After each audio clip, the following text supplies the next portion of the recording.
حضرت علی رضی اللہ عنہ نے فرمایا، اپنے دن کا آغاز صدقہ دینے سے شروع کرو، اس دن تمہاری کوئی دعا رد نہیں کی جائے گی۔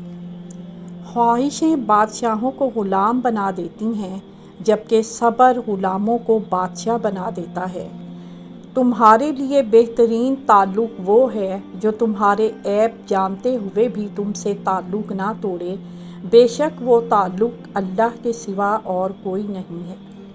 اپنے جسم کو ضرورت سے زیادہ نہ سنوارو، جس نے مٹی میں مل جانا ہے۔ سنوارنا ہے تو روح کو سنوارو، جس نے رب کے پاس جانا ہے۔ کسی نے حضرت علی رضی اللہ عنہ سے پوچھا، جن کی ماں نہیں ہوتی اس کے بچوں کو دعا کون دیتا ہے؟ آپ رضی اللہ عنہ نے فرمایا کہ کوئی جھیل اگر سوکھ بھی جائے تو مٹی سے نمی نہیں جاتی۔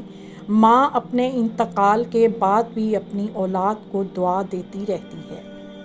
اگر گناہ کے باوجود اللہ کی نعمتیں مسلسل تجھے ملتی رہیں تو تیار ہو جاؤ کہ تیرا حساب قریب ہے اور سخت ترین ہے۔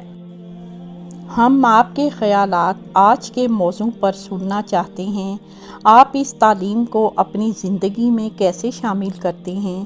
اپنے خیالات نیچے دیے گئے کومنٹس میں شیئر کریں۔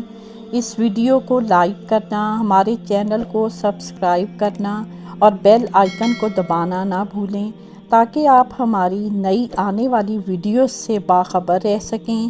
آپ کی قیمتی رائے ہمارے لیے اہم ہے اور ہم ہر کومنٹ کو پڑھتے ہیں۔ اس ویڈیو کو دیکھنے کا شکریہ۔